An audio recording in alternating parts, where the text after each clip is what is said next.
Today what we're doing is we're going to be showing you how to put dried goods in Mylar bags and the process for that. We've got bags here, Mylar bags that are 10 by 14, and we have oxygen absorbers. These are 2,000 cc's. We only get 2,000 cc oxygen absorbers because it doesn't matter what size you use. You always got an oxygen absorber big enough to go in there. It's not going to matter if you overkill it. And also, we use a flat iron set to what? It goes by temperature. So this one gives it to 400. Back off, so it's about 30. About 300 degrees. So here's the process. We take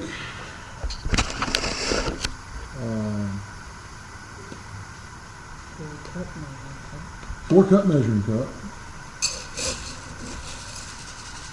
And the reason we're using a measuring cup is to try to keep some sort of uniformity. Now she had the oxygen absorber there and she shook it up. That kind of helps activate it, break it up and get it doing its thing. Go at the bottom of the bag, or the top of the bag, or the middle of the bag. It doesn't really matter as long as it's in the Mylar pouch. So we put 12 cups of dried pinto beans in each bag. Pull the sides down, try to keep like an airlock, and then she's going to come along.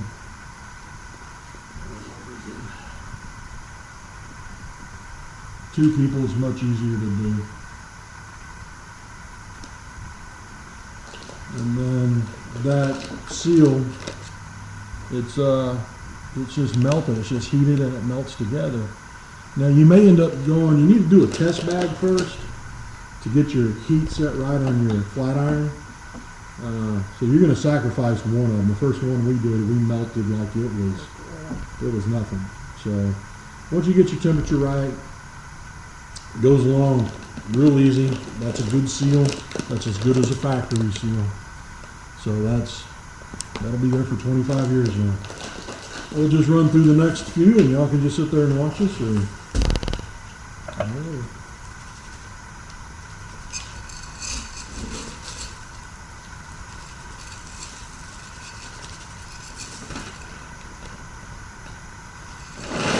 And in the Gulf right now, we have a tropical depression forming up called Beta. So, we're not really, hoarding is buying things you don't need. Preparing is buying just a little bit of extra stuff that you're going to use. And that's what we do, we prepare. Just had a hurricane hit Louisiana, Laura. There's lots of people over there that would love to have this pouch of beans that we're putting up right now. And we don't do this for us. We do this for others. I mean, we have family members and stuff that don't do any of this. And so by us doing it, when and if things go bad, which is more likely when than if, we'll have food for them, And we can help out our local like-minded people who can then have something to eat, because right now I don't live in fear, but I do live in awareness. Australia's in drought. Their whole continent's on fire.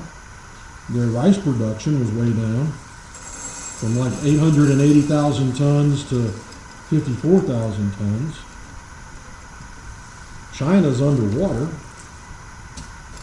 27 to 30 provinces.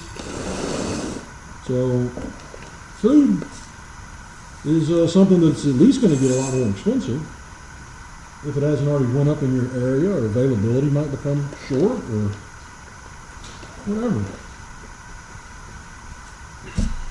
So it's a good thing to have some put up. You never know when a hurricane's going to hit.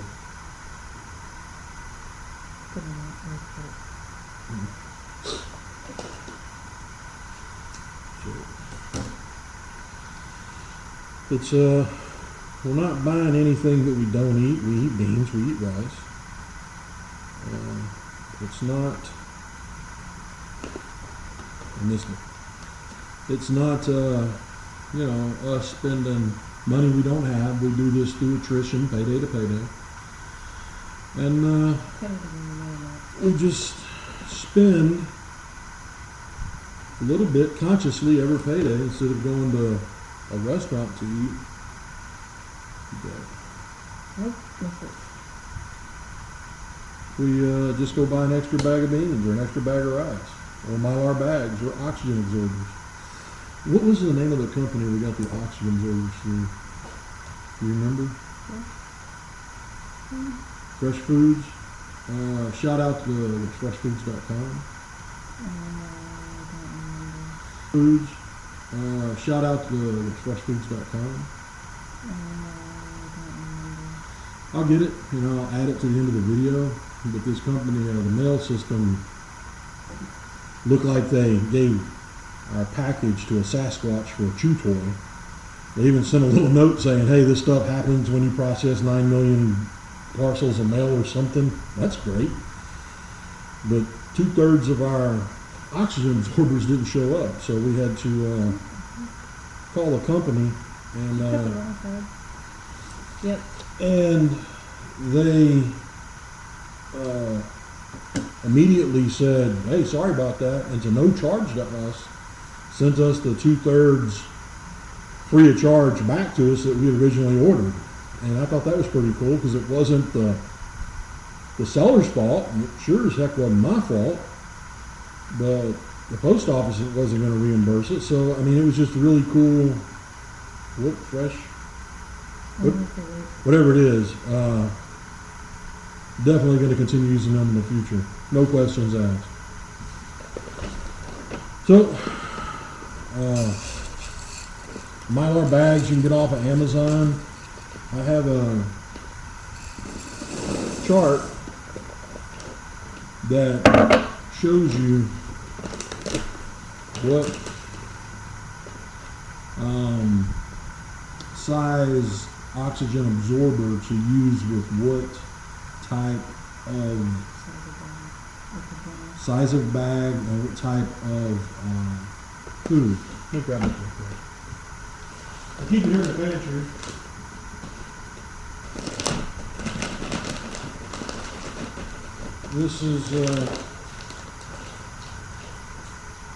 This is oxygen absorbers and the recommended amount.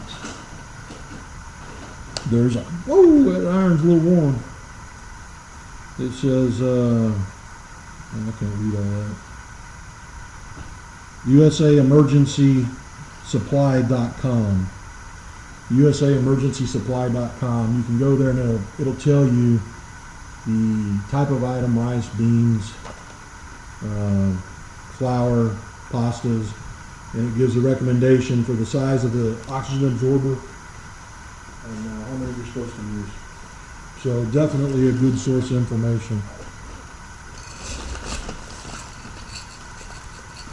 And the curling iron or the hair flattener you can pick up at any dollar store, I'm sure, Walmart.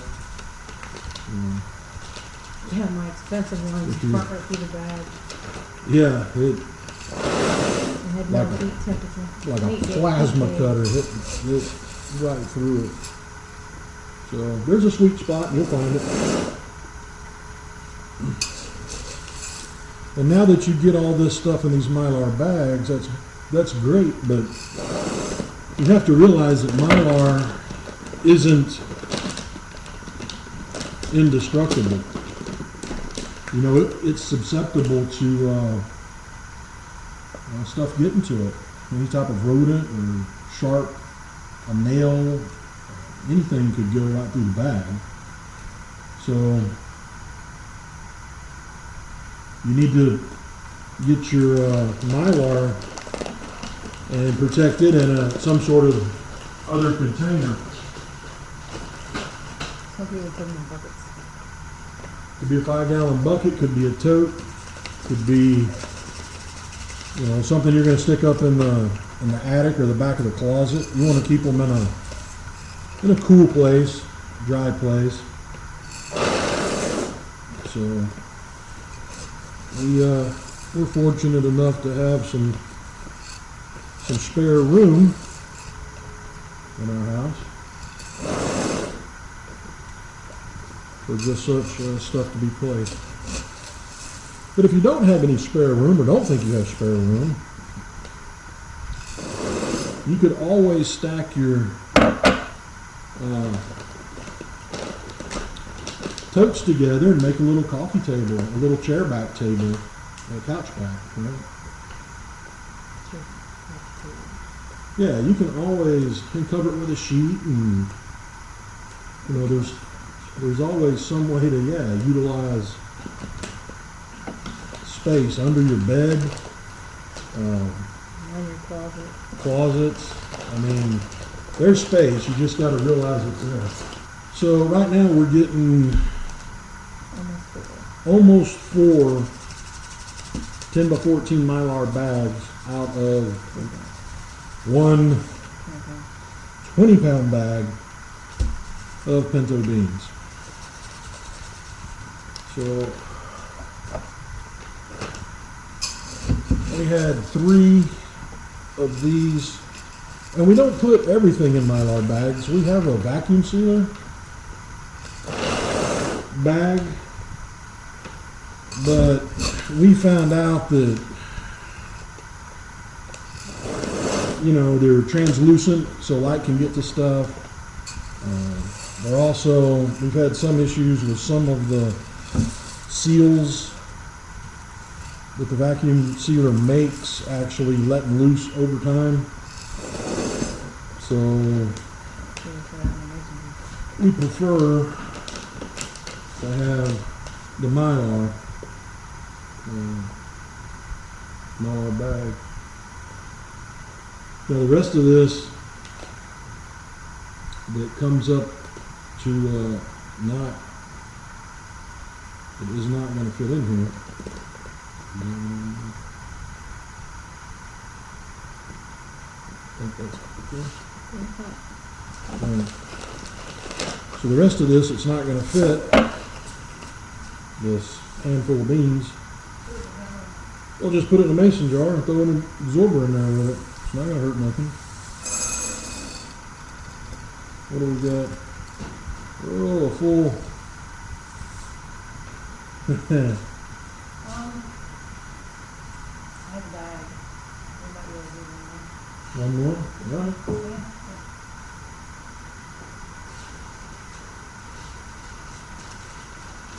What was that? All of our pintos out there? Let's see what else we can put some beans.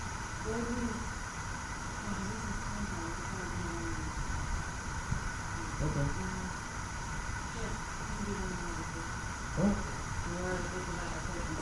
Okay. Just so this is off the shelf. Okay. So management has decided we're gonna do one more bag. I mean, we got this one, I don't want food cooked in it. Yeah, same thing. These plastic bags, you know, it's not the bet I want to make. So whatever you want, we'll put it in the jar. They have a good jar in the front Yeah, we got some. And then another thing that we keep the bags. You can do craft projects with them. You can cut them out and put them under glass, make a design. But the wife here, we were going through rice bags, doing this with some rice, and I was going to throw the rice bags away. They're a heavy industrial plastic bag. And she's like, why don't you keep those in case you need to use them as a sandbag? And I thought that was a great idea because they're the similar material, and it definitely could have a second purpose in our life.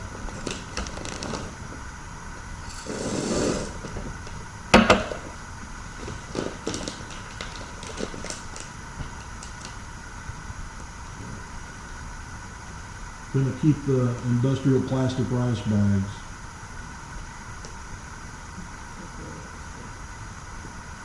We do recycle a lot. Alright. We can probably get one more. I mean, we can. One more.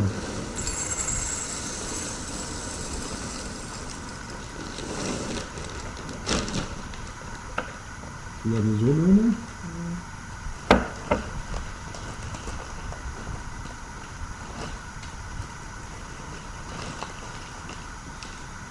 We keep the oxygen absorbers in a Ziploc bag while we're doing this. We just don't have them out.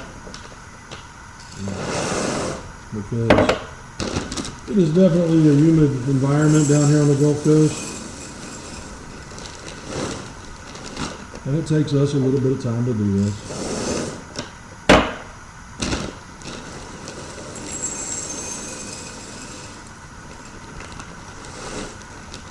You're going to say, put the rest of it in there, aren't you? How much is in it? It is 2 cups. A lot of beans. And we've got fresh okra too. Out of our garden.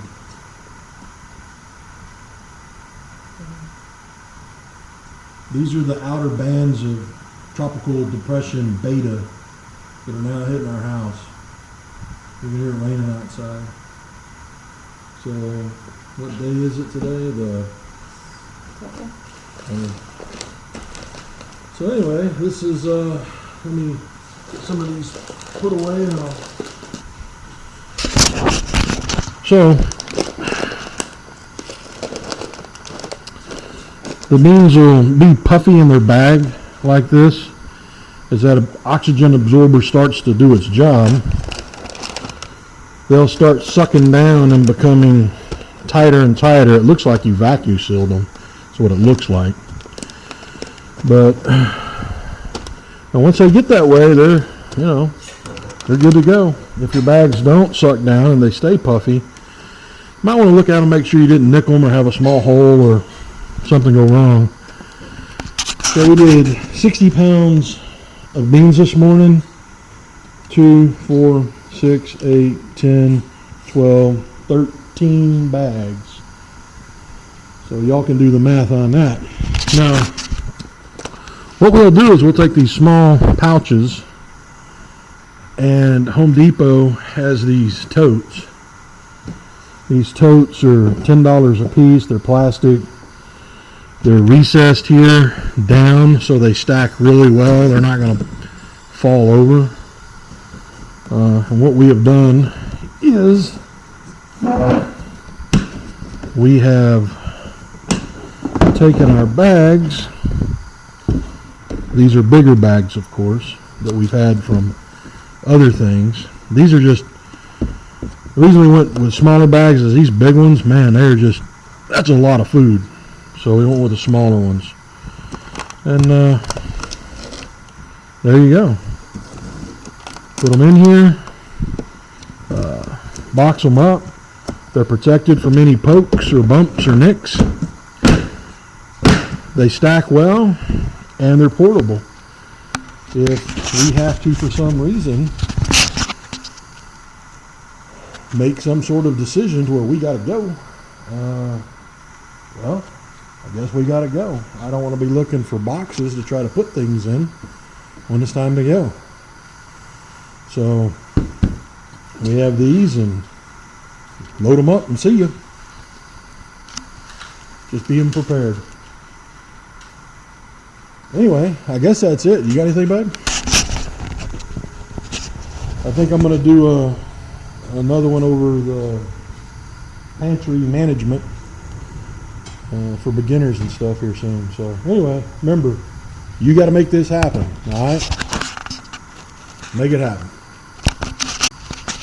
The name of the company for the oxygen absorbers was Keep Fresh Bags, but we're having to go through Amazon to get to it. Once again, customer service, outstanding, 100%.